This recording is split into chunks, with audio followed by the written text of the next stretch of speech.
anak kita berprestasi, anak kita kemudian dapat sesuatu yang baik, masya Allah la quwata illa billah. Dapat nikmat harta, tiba-tiba ada nikmat, ada rezeki banyak, masya Allah la quwata illa billah. Allah akan jaga nikmat itu dari efek buruk dari nikmat itu. Tapi kalau kita kemudian malah bangga, malah kemudian itu tidak akan terjaga. Ini contoh-contoh kemudian bagaimana kita kemudian benar dalam berucap ketika kita mendapatkan nikmat-nikmat itu. Jangan kemudian salah. Ya, sama dengan ketika kemudian kalimat masya Allah la quwata illa billah ini juga bisa untuk mencegah ain. Jadi kalau ada orang banyak muji kita, senang pada kita, lalu kemudian hal-hal pujian-pujian senang itu supaya kemudian kita tidak terkena ain, efek buruk dari kekaguman pujian-pujian, maka kita bilang bisa dengan mengatakan masya Allah la quwata illa billah atau Allahu akbar Allah.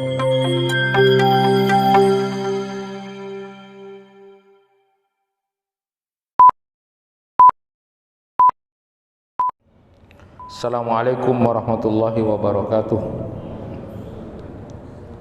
Alhamdulillahi rabbil alamin, wa bihi nasta'inu ala umuri dunya waddin. Ashhadu an la ilaha illallah wahdahu la syarika lah, wa ashhadu anna Muhammadan abduhu wa rasuluh. Allahumma salli wa sallim ala nabiyyina Muhammad wa ala alihi wa sahbihi ajma'in. Rabbi shrah li sadri wa yassir li amri wa hlul 'uqdatam min lisani yafqahu qawli. Amma ba'du. Jamaah kuliah subuh yang dirahmati Allah, kita ingin menyambung kajian tentang doa yang pada kesempatan yang lalu membahas tentang jangan pernah berhenti atau bosan berdoa, karena setiap doa pasti akan dijawab oleh Allah Subhanahu wa taala. Kajian kita kali ini berkaitan dengan doa yang saya ambil di kitabnya Syekh Mustafa Al-Adawi, Fiqhud Doa. Saya kasih pengantar. Ziauddin Sardar itu pernah menulis bahwa ada cerita suatu saat ada orang yang ketika tawaf, ya, setiap putaran yang dia lalui saat tawaf itu dia berdoa pada Allah, ya Allah, aku minta rumah dan mobil. Putaran kedua juga begitu, ya Allah, saya minta rumah dan mobil. Sampai 7 kali putaran doanya minta itu juga.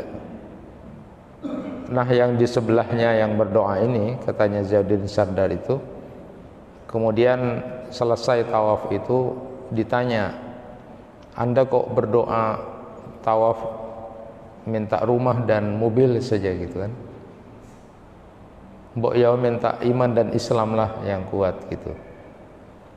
Lalu dengan sederhananya orang ini menjawab, saya sudah punya iman dan Islam yang kuat, tapi saya belum punya rumah dan mobil, katanya. Jadi saya wajar kalau berdoa tawaf itu minta itu. Nah, ini sebuah dialog yang terjadi, ya, antara seseorang yang kemudian satunya berasumsi bahwa ya berdoalah yang wajar-wajar saja gitu ya.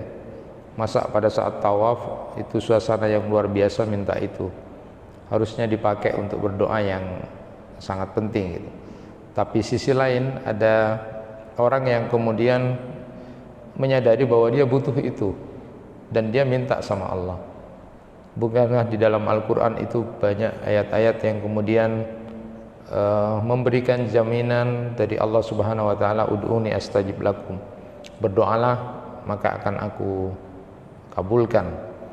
Dan pada kesempatan yang lalu sudah kita sampaikan hadis Rasulullah sallallahu alaihi wasallam bahwa setiap doa itu pasti dijawab oleh Allah dengan 3 kondisi. Yang pertama, apapun yang kita minta dikabulkan oleh Allah. Kemudian yang kedua, dipalingkan dari sesuatu yang tidak baik dari doa itu. Jadi mungkin kalau dikasih itu akan berakibat yang jelek, pada kita, tidak ada yang tahu apakah doa-doa kita itu layak dan bagus buat kita atau sebaliknya. Tetapi pasti tidak ada yang sia-sia, pasti dipalingkan oleh Allah pada sesuatu yang baik. Dan yang ketiga, doa-doa kita kemudian akan pending, akan menjadi saving kita pada saat nanti di akhirat. Jadi jangan pernah berhenti berdoa sebagaimana Nabi Zakaria dan beberapa nabi yang saya contohkan pada kesempatan yang lalu. Nah, menarik apa yang kemudian terjadi dialog itu buat kita sama-sama ketahui bahwa memang berbeda antara Khalik dengan makhluk, berbeda antara Allah yang maha kuasa dan maha segala-galanya dengan makhluk. Kalau Allah Subhanahu wa ta'ala itu sangat senang ketika hambanya terus meminta, terus memohon dengan variasi apapun doa yang dia minta, Allah senang.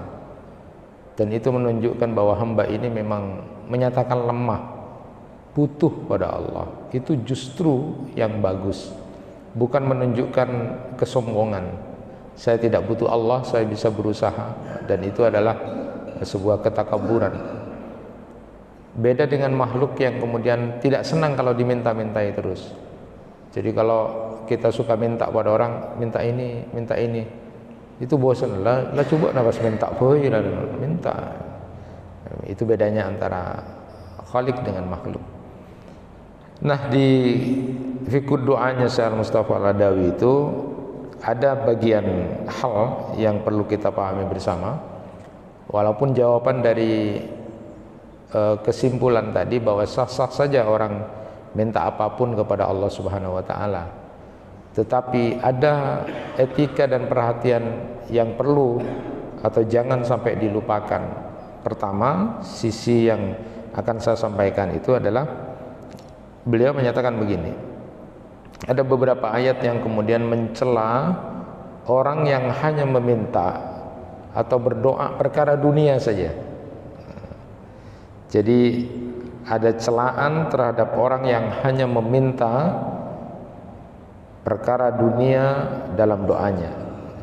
Jadi bukan tidak boleh, tapi tidak etis kalau doa itu kemudian hanya isinya perkara dunia saja. Walaupun itu boleh ya. Tetapi Allah Subhanahu wa ta'ala memberikan gambaran di dalam Quran surat Al-Baqarah ayat 200, فَمِنَ النَّاسِ مَنْ يَقُولُ رَبَّنَا آتِنَا فِي الدُّنْيَا وَمَا لَهُ فِي الْآخِرَةِ مِنْ خَلَاقٍ. Maka di antara manusia ada yang berdoa, ya Tuhan kami, berikanlah kami kebaikan di dunia, dan di akhirat dia tidak memperoleh bagian apapun. Jadi Allah Subhanahu wa ta'ala sudah menggambarkan memang ada manusia-manusia yang ketika dia memohon, dia meminta adalah perkara-perkara dunia saja, dan dia kemudian tidak mikir masalah akhirat. Yang penting dia minta, mohon, tapi itu adalah perkara-perkara dunia. Dan tentu kemudian Allah Subhanahu wa ta'ala memberikan gambaran ada orang yang meminta perkara-perkara dunia itu lalu kemudian dia tidak dapat apa-apa di akhirat. Na'udzubillahi min dzalik. Nah, di dalam ayat lain Quran surat Al-Isra ayat 18 Allah Subhanahu wa ta'ala berfirman, "Man kana yuridul ajilata ajjalna lahu fiha ma nasha'u liman nuridu thumma ja'alna lahu jahannam yaslaha madmuman madhura." Barang siapa menghendaki kehidupan sekarang dunia, maka kami segerakan baginya di dunia ini apa yang kami kehendaki bagi orang yang kami kehendaki. Kemudian kami sediakan baginya di akhirat neraka jahanam. Dia akan memasukinya dalam keadaan tercela dan terusir. Jadi menurut ayat-ayat ini kemudian bahwa saat kita berdoa jangan kemudian hanya perkara-perkara dunia saja, tetapi Allah Subhanahu wa ta'ala memuji orang yang ketika berdoa dia menggabungkan dua permohonan antara kebaikan dunia dan kebaikan akhirat secara bersamaan. Allah Subhanahu wa taala berfirman dalam Quran surat Al-Baqarah 201 sampai 202, wa minhum may yaqulu rabbana atina fid dunya hasanatan wa fil akhirati hasanatan wa qina adzaban nar ulaika lahum nasibum mimma kasabu wallahu sari'ul hisab. Dan di antara mereka ada yang berdoa pada Allah, ya Tuhan kami, berilah kami kebaikan di dunia dan berilah kami kebaikan di akhirat, dan lindungilah kami dari azab neraka. Mereka itulah orang yang nanti akan memperoleh bagian dari apa yang telah mereka kerjakan, dan Allah maha cepat perhitungannya. Jadi inilah ayat yang kemudian Allah Subhanahu wa taala memuji orang ketika dia berdoa menggabungkan dua permohonan, tidak hanya perkara dunia tetapi kemudian dia selalu mengaitkan dengan harapan-harapannya di akhirat nanti secara bersamaan. Nah, belajar juga dari apa yang disampaikan oleh Rasulullah sallallahu alaihi wasallam saat mendengar salah seorang istri beliau Ummu Habibah berdoa. Dia berdoa, ya Allah, berikanlah kenikmatan panjang umur bersama suamiku Muhammad sallallahu alaihi wasallam, kemudian ayahku Abu Sufyan dan saudaraku Muawiyah. Jadi saat Ummu Habibah berdoa begitu, ya wajar-wajar saja kan.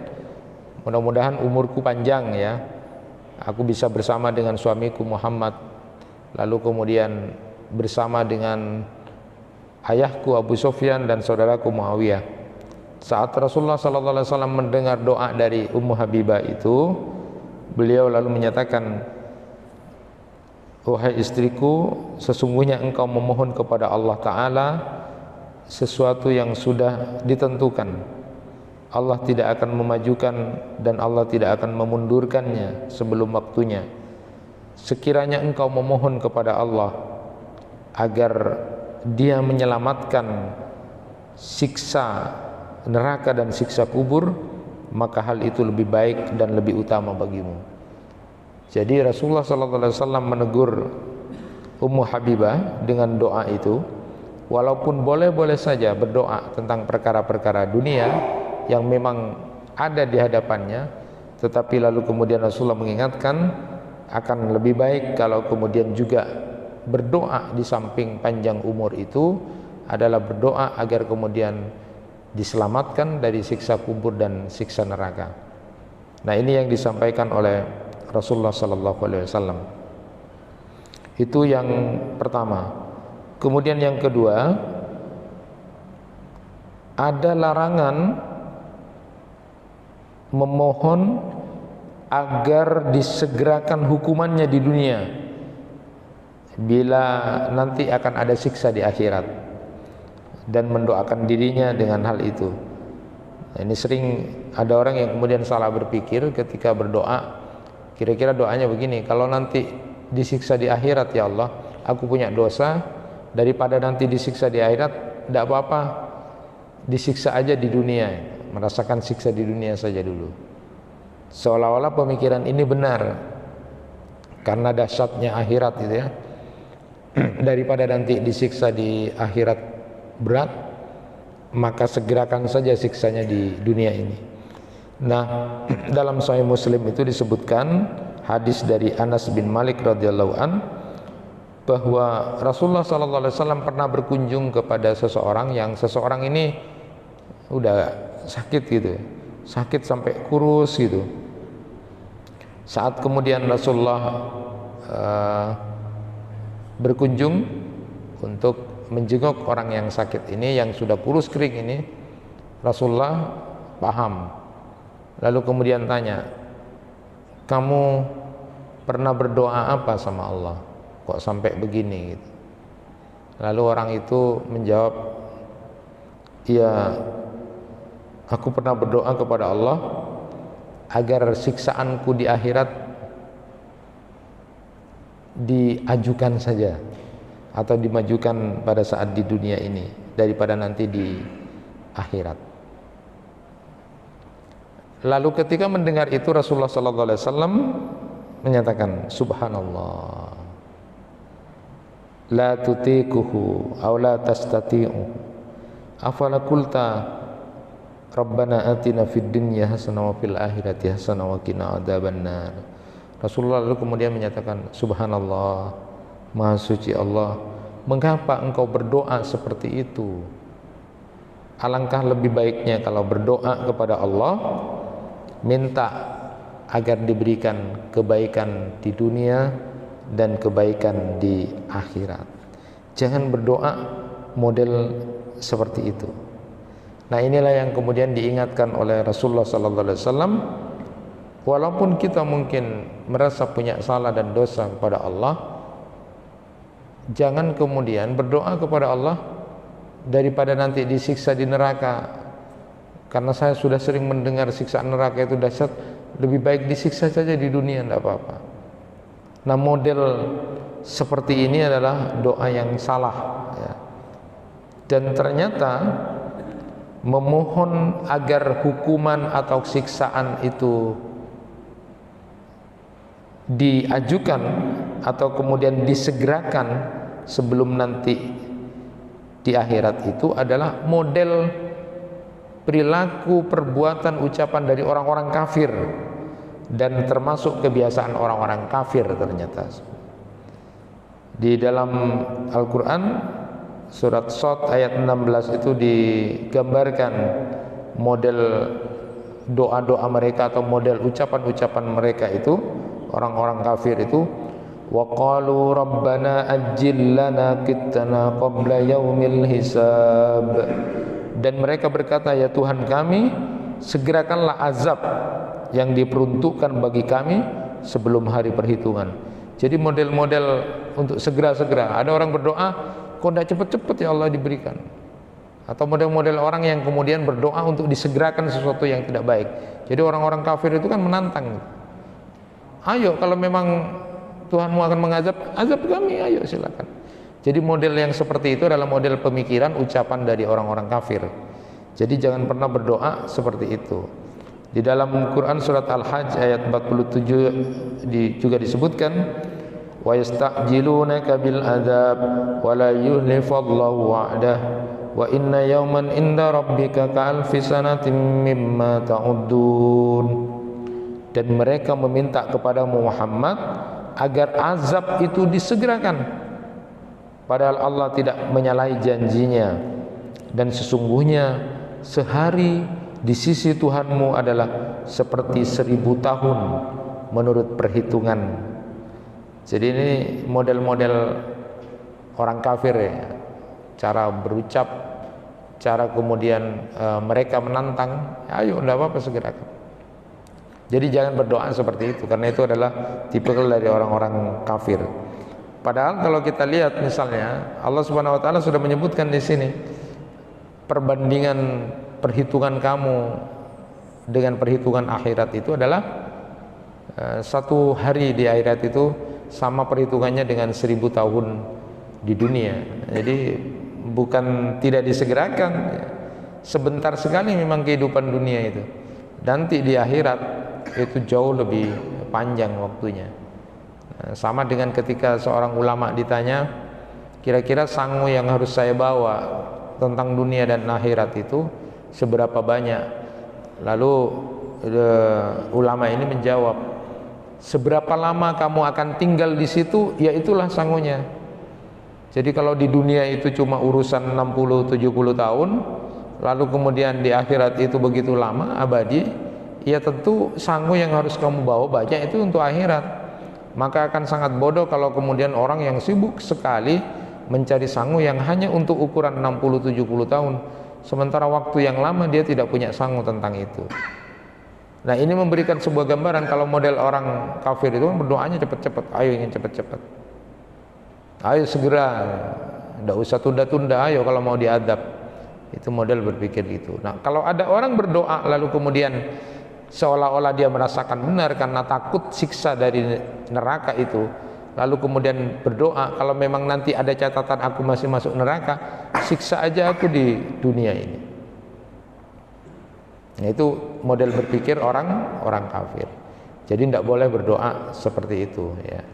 Maka Rasulullah melarang, berdoalah kepada Allah, minta kasih sayang Allah, mudah-mudahan mungkin dosa-dosamu itu diampuni sehingga kemudian mendapatkan kebaikan di dunia dan nanti di akhirat. Jadi model-model sederhana berpikir begini kan kadang-kadang banyak juga ibu-ibu wanita itu kalau sakit hatinya itu kan kadang-kadang, daripada aku sakit hati lebih baik aku sakit gigi misalnya. Itu kan itu tidak benar itu. Karena dia merasa sakit hati, lebih baik saya sakit fisik, kamu tempeleng daripada aku sakit hati. Ya tapi itu juga tidak baik gitu kan.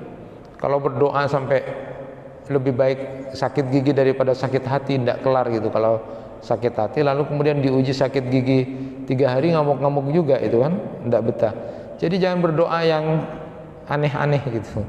Jadi berdoa saja minta kebaikan di dunia maupun di akhirat, dan tidak berdoa untuk sebuah kesegeraan itu. Nah, ada juga doa yang kemudian digambarkan di dalam Al-Quran itu model kebodohan konten doa itu. Jadi dia justru kemudian berdoa untuk kemudian mempersulit dirinya. Jadi kalau semakin sulit maka tidak apa-apa, berarti semakin bagus nilai pahalanya. Tidak juga itu. Di dalam Quran surat Saba 19 itu digambarkan penduduk Saba yang berdoa, Rabbana ba'id baina asfarina, ya Tuhan kami jauhkanlah jarak perjalanan kami. Ini adalah ucapan dari penduduk Saba yang sedang melakukan perjalanan. Padahal di beberapa ayat Al-Quran itu kita disuruh untuk berdoa kepada Allah, minta untuk tidak menzalimi diri kita sendiri karena kesulitan dalam sesuatu.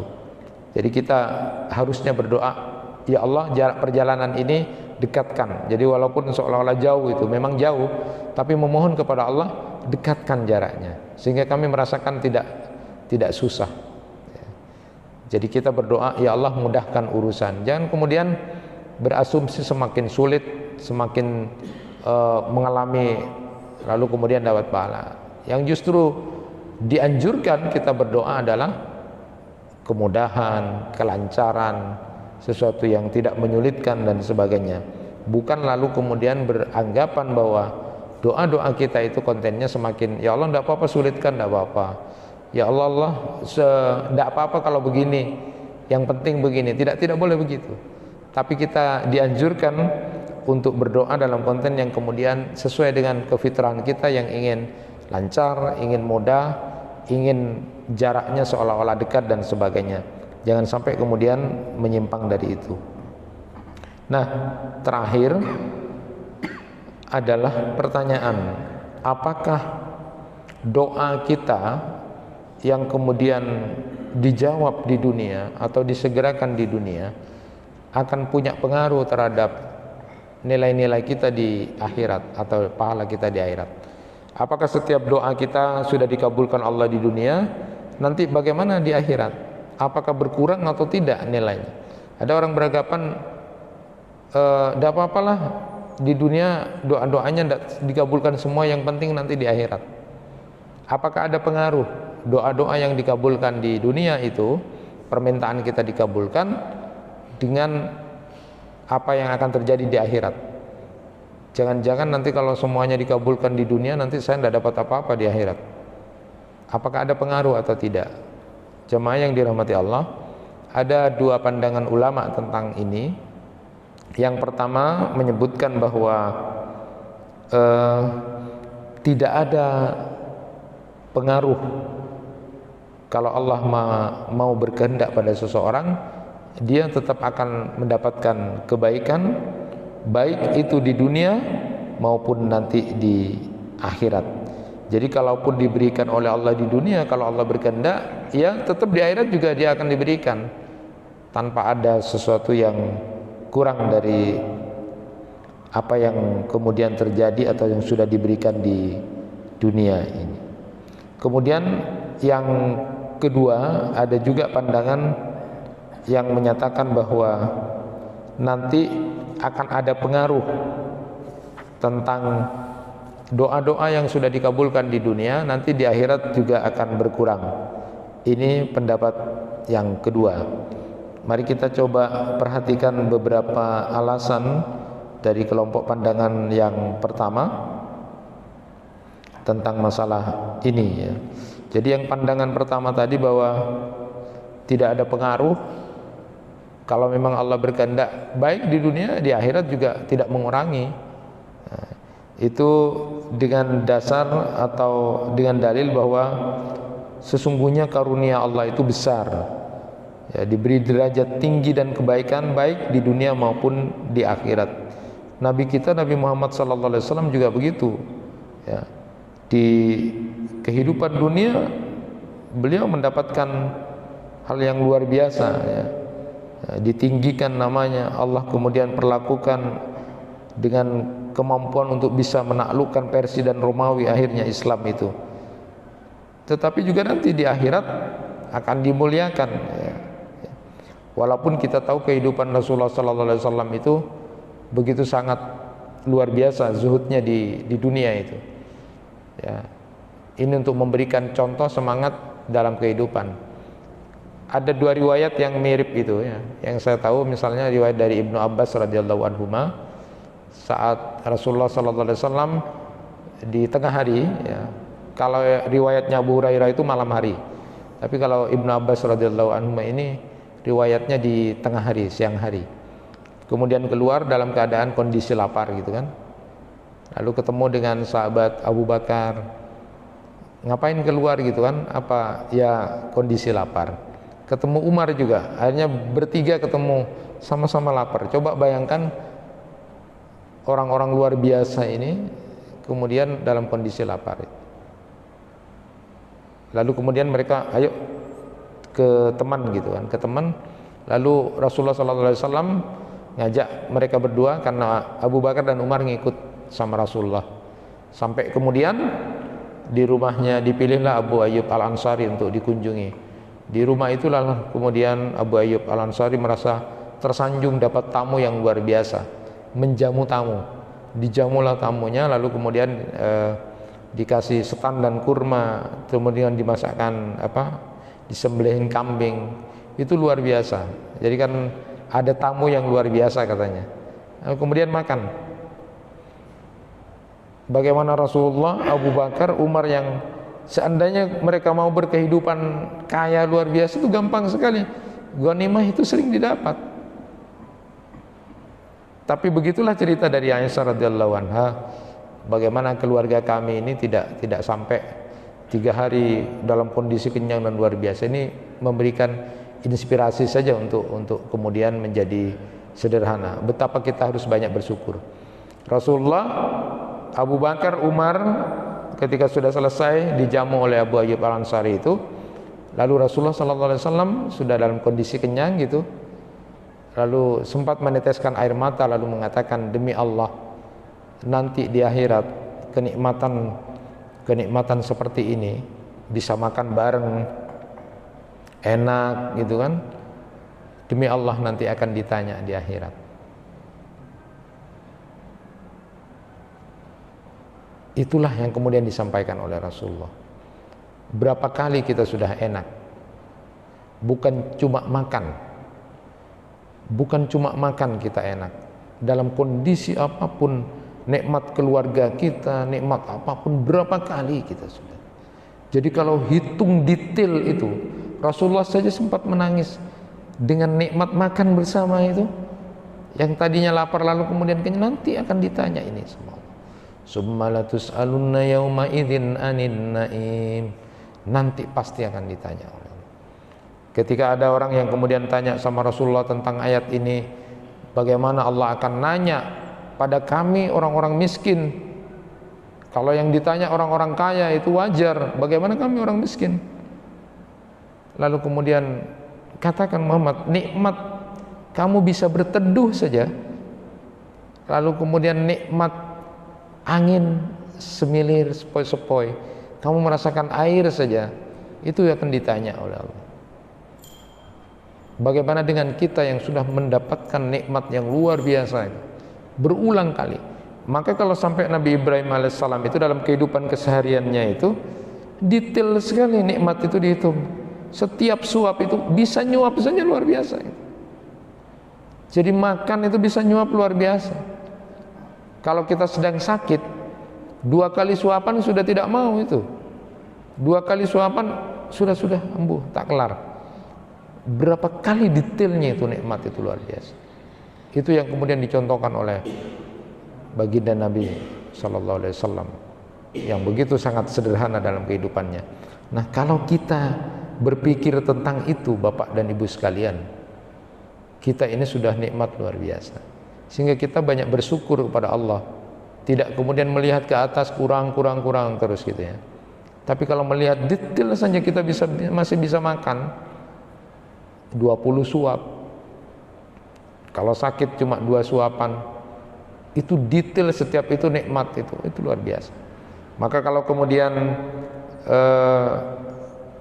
bagaimana di Ibnu Qayyim itu kemudian menulis sabda Nabi itu, bagaimana misalnya contoh untuk mengikat nikmat itu supaya tidak hilang atau tidak jadi bencana, atau kemudian bisa terus diberikan nikmat oleh Allah. Contohnya adalah hadis Nabi SAW, saya sempat tulis itu, ma an'amallahu ala abdin ni'matan fi ahlin wa malin wa waladin faqal masyaallah la quwata illa billah fayara fiha afatan dunal maut. Siapa orang yang kemudian diberikan nikmat oleh Allah, yang itu nikmat itu diterima oleh keluarganya, hartanya atau anak-anaknya, faqal, lalu kemudian dia mengatakan masyaallah la quwata illa billah fayara fiha afatan dunal maut, maka tidak akan melihat bencana pada nikmat itu. Artinya tidak akan ada efek buruk dari nikmat yang dia terima itu. Jadi setiap kita dapat nikmat itu di rumah kita, yang terjadi pada rumah kita, anak kita, keluarga kita, maka ucapkanlah Masya Allah la quwata illa billah. Maka Allah tidak akan memberikan efek buruk dari nikmat itu. Jadi orang-orang yang dengki itu kan banyak, tapi ketika kita mengucapkan kalimat Masya Allah la quwata illa billah, itu akan dijaga nikmat itu sehingga tidak ada bencana dari efek nikmat yang kita terima. Kadang-kadang kan kita enggak. Jadi kalau pulang ke rumah itu lihat rumah kita, Masya Allah la quwata illa billah, itu terjaga. Jangan kemudian dilihat rumah kita bagus, bagus lah kerkok, bagus. Nanti ada orang benci. Anak kita berprestasi, anak kita kemudian dapat sesuatu yang baik, Masya Allah la quwata illa billah. Dapat nikmat harta, tiba-tiba ada nikmat, ada rezeki banyak, Masya Allah la quwata illa billah. Allah akan jaga nikmat itu dari efek buruk dari nikmat itu. Tapi kalau kita kemudian malah bangga, malah kemudian itu tidak akan terjaga. Ini contoh-contoh kemudian bagaimana kita kemudian benar dalam berucap ketika kita mendapatkan nikmat-nikmat itu. Jangan kemudian salah. Ya, sama dengan ketika kemudian kalimat Masya Allah la quwata illa billah ini juga bisa untuk mencegah ain. Jadi kalau ada orang banyak muji kita, senang pada kita, lalu kemudian hal-hal pujian-pujian senang itu supaya kemudian kita tidak terkena ain, efek buruk dari kekaguman pujian-pujian, maka kita bilang bisa dengan mengatakan Masya Allah la quwata illa billah atau Allahu Akbar, Allahu Akbar. Jadi bapak kalau ibu dipuji Allahu Akbar gitu, atau Masya Allah la quwata illa billah, ini semua kehendak Allah yang kemudian tidak ada daya kekuatan kecuali dari Allah. Ya, jangan kemudian menjadi ujub, oh engki lah karena kaulu nih kak saya malah senang. Jadi ucapkanlah kalimat-kalimat Allahu Akbar, Allahu Akbar atau Masya Allah la quwata illa billah, langsung rendahkan. Ini adalah kalimat-kalimat yang benar yang kemudian harusnya kita ucapkan sebagai bagian daripada mengikat kita untuk tidak menjadi orang yang lupa diri. Nah, kemudian Nabi Yusuf juga diberi begitu. Nabi Yusuf itu diberi kekuasaan oleh Allah. Lalu kemudian dimuliakan juga nanti di akhirat. Nabi Daud, Nabi Sulaiman itu diberikan kekuasaan ya. Bahkan kalau anak dari putra dari Nabi Daud, Nabi Sulaiman ini luar biasa, diberikan kekuatan bisa untuk berbicara dengan makhluk ya, itu luar biasa. Dan di akhirat pun kemudian juga dimuliakan. Wa innalahu indana lazulfa husna ma'ab, sungguh dia mempunyai kedudukan yang dekat pada sisi kami dan tempat kembali yang baik. Jadi Nabi Sulaiman sudah jadi raja yang luar biasa waktu di dunia, dan di akhirat juga dimuliakan oleh Allah. Jadi tidak ada hubungannya, jadi tidak mengurangi gitu. Kalau Allah berkehendak, ya silakan berdoa. Kalau Allah kemudian kabulkan di dunia, bukan berarti kemudian nanti akan berkurang di akhirat. Itu pendapat yang pertama. Bukankah Rasulullah SAW juga mendoakan Anas bin Malik ketika ibunya memohon, doakan anak kami, lalu kemudian didoakan oleh Rasulullah, Allahumma aksir malahu wa waladahu wa barik lahu fima ataitah.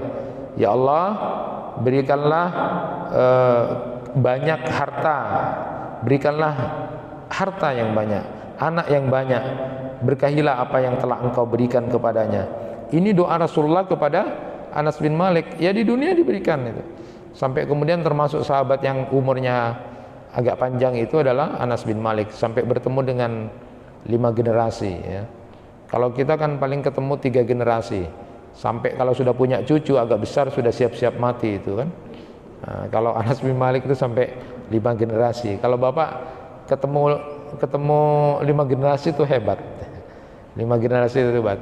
Maunya sih 5 generasi. Jadi kalau ketemu cucunya, doakan Mbak ya, nanti kamu bisa kawin gitu kan, sampai ketemu kawin. Nah, sudah punya cucu nanti cicitnya lagi dia doakan Mbah Buyut ya, bisa ketemu. Ah, itu tidak bisa itu. Nah, Rasulullah mendoakan Anas bin Malik ini. Nah, apa di dunia dia dapat kebahagiaan seperti itu? Hartanya banyak, lalu kemudian anaknya juga banyak, lalu kemudian diberkahi. Jadi tidak mengurangi. Nah, bagaimana dengan pendapat yang kedua? Ada pandangan yang kedua bahwa ada dalil yang menunjukkan bahwa orang yang telah dipenuhi permohonannya di dunia, maka hal itu nanti berpengaruh kondisinya di akhirat nanti. Jadi seolah-olah gambarannya kalau sudah banyak dipenuhi permintaannya di dunia, nanti di akhirat dia berkurang. Nah, apa dalilnya? Itu diantaranya dari riwayat Muslim. Likulli nabiyyin da'watun mustajabah, fata'ajjala kullu nabiyyin da'watahu wa inni ihtaba'tu da'wati syafa'atan li ummati yaumal qiyamah. Setiap nabi itu memiliki doa yang mustajabah, maka seluruh nabi menyegerakan doanya, sedangkan aku, kata Nabi, menyembunyikan doaku sebagai syafaat bagi umatku pada hari kiamat. Nah, jadi ini seolah-olah menjadi sebuah dalil bahwa memang akan pengaruh. Jadi para nabi itu, kata Rasulullah SAW, punya kesempatan berdoa yang mustajabah, apapun yang diminta akan diberikan. Sedangkan aku, kata Rasulullah, aku pending doa yang mustajabah itu nanti untuk umatku nanti di akhirat. Itulah luar biasanya Nabi kita, Nabi Muhammad. Allahumma salli ala Muhammad wa sallim. Jadi doa yang mustajabah itu kemudian Rasulullah pending di akhirat. Ketika kemudian Allah menawarkan, maukah umatmu akan aku masukkan separuh isi surga itu adalah umatmu, atau syafaat? Rasulullah memilih syafaat, karena kalau syafaat ini bisa jauh lebih banyak dari separuh penduduk surga itu Nabi Muhammad. Jadi semuanya umatnya Nabi Muhammad nanti akan masuk surga itu, kecuali yang enggan, kecuali yang kemudian meninggal dalam keadaan kesyirikan. Jadi bisa lebih banyak, bahkan 2/3 penduduk surga itu adalah umatnya Nabi Muhammad dengan syafaat itu. Jadi tidak memilih separuh ya, separuh ya. Jadi makanya ini jadi dalil bahwa akan ada pengaruh dengan apa-apa yang kemudian sudah didapat selama di dunia. Sama misalnya saat kemudian salah seorang sahabat yang luar biasa doanya pasti dikabulkan itu, Sa'ad bin Abi Waqqas itu setiap berdoa itu selalu dikabulkan. Maka ketika kemudian dia pernah dizalimi lalu kemudian berdoa, terjadi betul. Maka dia kemudian kalau disalahin orang lagi tidak berdoa lagi, tidak berdoa karena bahaya gitu kan, bahaya. Memaafkan. Ketika memaafkan itu jauh lebih punya nilai pahala di akhirat. Jadi ini dalil ya, contoh Sa'ad bin Abi Waqqas itu kalau setiap doanya itu pasti dikabulkan. Nah ketika kemudian ada orang yang kena memfitnah dia, lalu didoakan, terus setelah orang itu kena fitnah, dia tidak mati-mati sampai tua. Saya kena doanya Sa'ad bin Abi Waqqas.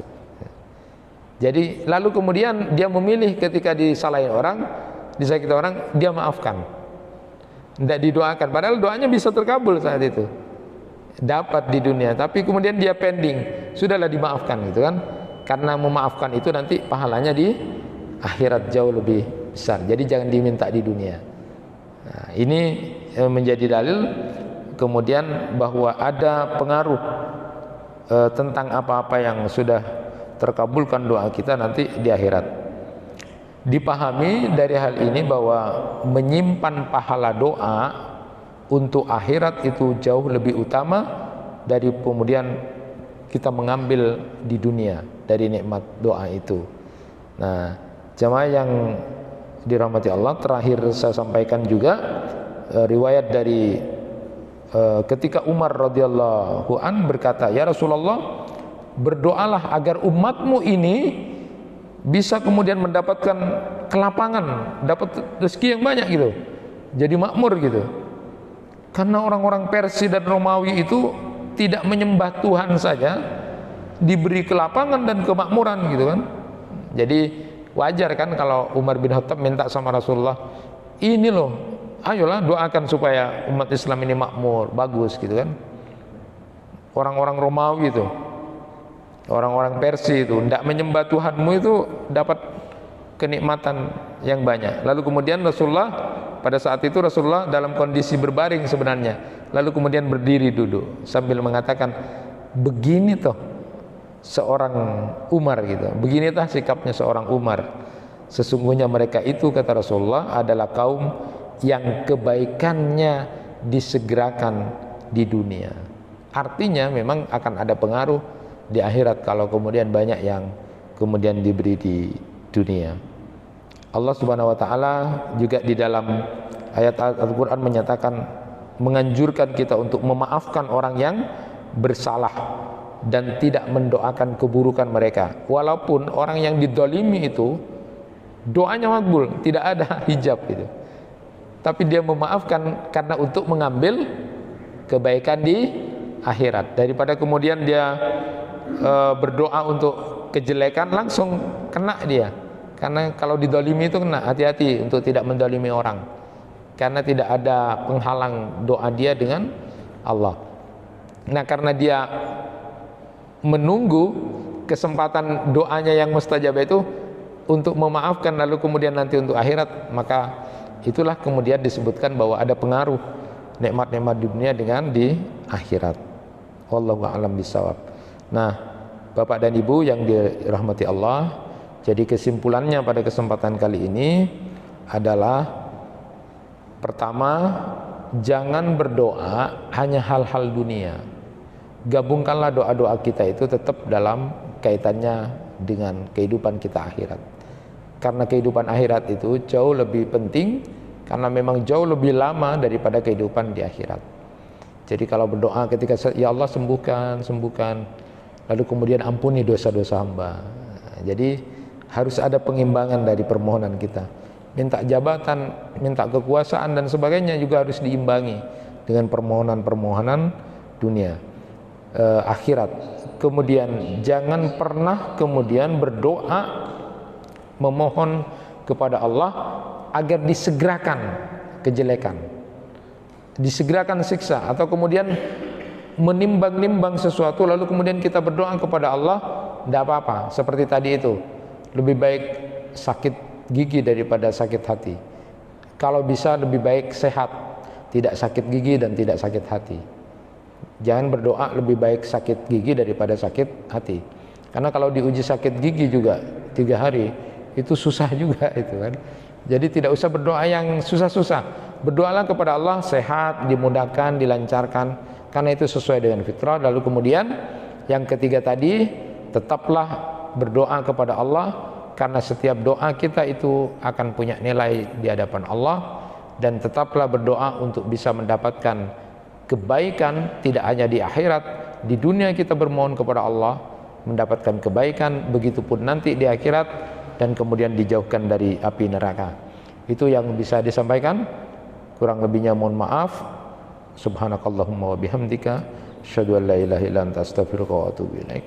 Kurang lebihnya mohon maaf. Assalamualaikum warahmatullahi wabarakatuh.